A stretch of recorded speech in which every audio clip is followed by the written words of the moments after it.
Hey, all, welcome back to another Less is More 2. I know it's been a while since I put anything out. Just a lot of real life crap that has been getting in the way. Worrying about this, worrying about that, trying to take care of that, taking care of this, that sort of stuff. I have been doing some building and whatnot, but I just have not had the wherewithal to get on and actually do any recording.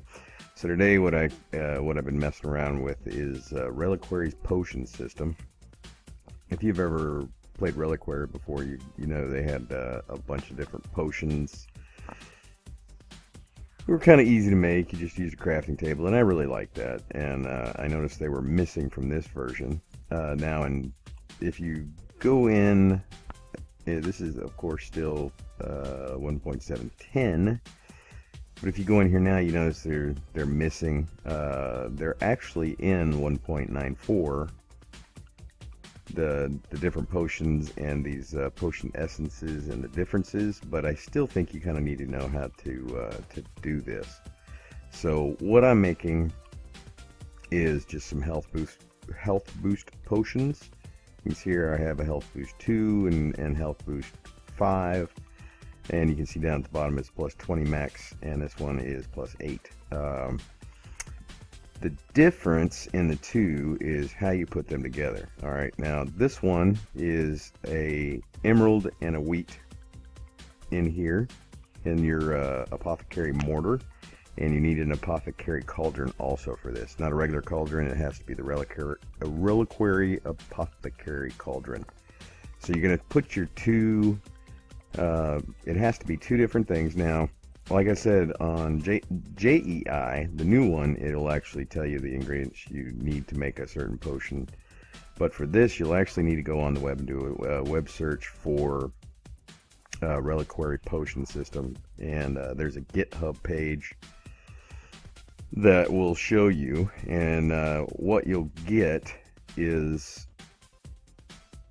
like, each item will have different things. Like this one, I believe, is item or increased health and health boost, and then this one is instant damage and health boost, something like that. But you need to find one that share the same stat, like health boost or strength, to the different items. Now be careful, because there's a couple that have, like, I made one that was not very good because I didn't really know what I was doing, and it has instant damage and then health boost, and I just kept cranking it up, and it takes me down to about half a heart before it starts to heal me. So that's not something you're going to use in the middle of battle. So that one wasn't very good. But you'll take this one, and then you'll right click it about 5 times, and it'll pop into your inventory, and you'll get the potion essence. And just holding down shift will let you see what the current stats are.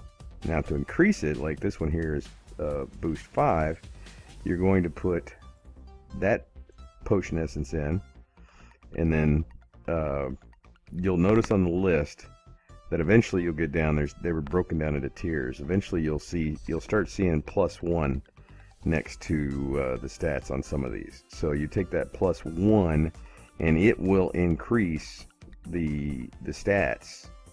Like, I wouldn't want to use wheat because it doesn't have a +1, but the emerald does. So I would put that in here. Again, click it 5 times, and our time should go up. So pretty much I could keep doing this until it got high enough where I want it, but 5 is good right now. So we'll come over here and get our flying bucket. We'll fill this up with water. This does need to be over fire or lava. The Britannia water stick does not work on this. I'm sure the Reliquary chalice works. But then you're going to take your potion essence, and you're going to put it in here, and it'll start to do its bubbly thing, and that'll let you know that it's working. And then you have the ability to do a couple different things. You can either add redstone. I think you can add up to 5 redstone, 5 glowstone. It sounds like glowstone, even though it heightens the effect, it lowers the duration, so I don't want to mess with that. And I'm only going to put one redstone in here, because I've done this a couple times and I have not seen a difference between 1 and 5. So I'm just going to put 1 in there. And then finally, to finalize it, you will need a nether wart. Alright. So we're going to run back over here. It's all bubbly bubbly. So we're going to go ahead and add the redstone. And we're going to finalize it with, once you put the nether wart in there, it's done. You can't change it anymore, I don't believe, after that. And it gives you 3 potions when you click on it. And now we have health boost 5 plus 20 health for 5 minutes and 36 seconds. So let's try that out. Probably want to add a regen effect on that. Yeah, that would probably help just a little bit. Because that's going to take a while for it to build up. But this is something you want to do before maybe a boss fight or something. It gives you that extra row of hearts, which wouldn't be too bad. It's a nice little way to get them. Probably want to build that up. I don't know how high that will go. That may be something I try down the road to see how high I can get that. And I may want to even add see if I can get one with a regen effect in there. I suppose I have a heal, runic heal that if you haven't seen these are little runes you can place down with Ars Magica and then walk across them. Did it even heal me? Did it do anything? Boy, not very much. I was doing this to try to heal villagers, but that was kind of a waste of a spell, honestly. By the way, you notice my spell book is a lot different. I died and lost all my shit. Well, I didn't die. I was messing around with the Lunium. I think it's called the Lunium. Because with Ars Magica, you actually get Infinity Orbs and Dark Steel, and you get some good stuff out of here. Of course, you get a lot of garbage too, but you know, that's not bad stuff. So it dropped a mana potion, and I thought, well, okay, I'll mess around with them because they have some funny effects. But it did one that I'd never seen before. It dropped all my items on the ground. Every one. My armor, everything in my inventory, tools, everything dropped on the ground. And of course, this vacuum chest sucked it up, and since it's not in the filter, it all went to the trash can. So I had to go and rebuild. The only things I got back were, I got 2 pieces of armor. You can just tell by, I think, by the experience on. I got that piece back, and I got that piece back. I had to remake the helmet and the legs. You can just tell by the experience how much more are in the those 2. And then I got the Terror Shatter back. This I'm gonna leave. I'm not gonna go double S with this.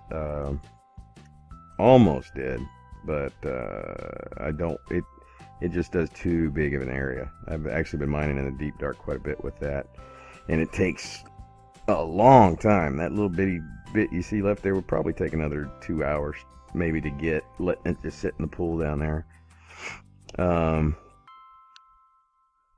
And I got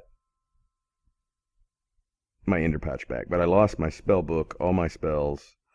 So yeah, I was a little pissed.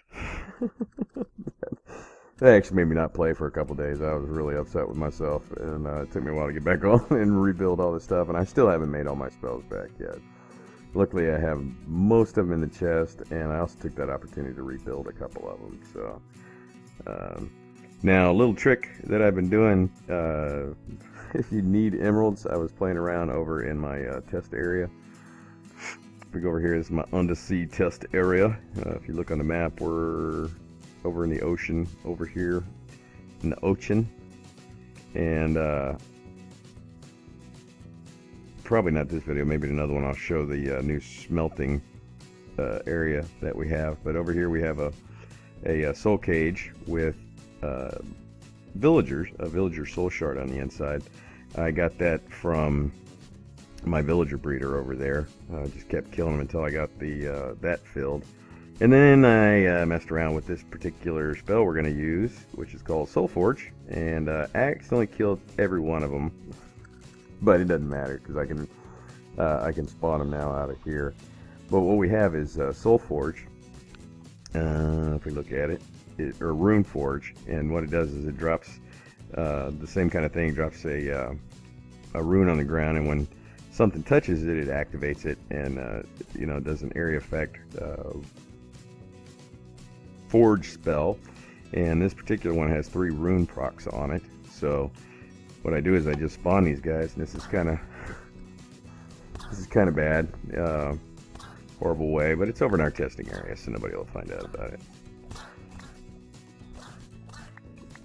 But it's kind of funny. Funny and terrible at the same time.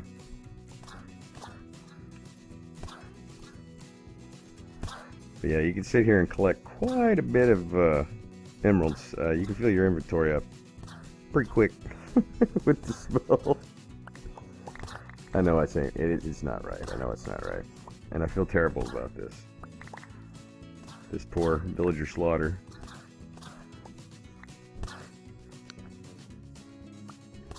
But yeah, I thought that was funny. I don't know how many of you will find that amusing, but that is a easy, quick way to get yourself some emeralds if you need them for whatever reason. You can see how many we got in just that quick little time there. So hopefully the potion thing will help you out. I'm not going to probably remember to... what just hurt me? Oh, my health went off. I'm probably not going to put that up on the... I'll forget. I know I will. I always do.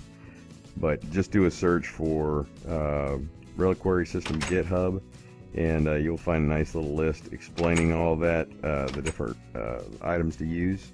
Just remember to keep increasing it like that, you need to find an item with a +1 on it, and be real careful to make sure that the 2 items you're using don't combine to make a horrible effect and a good effect.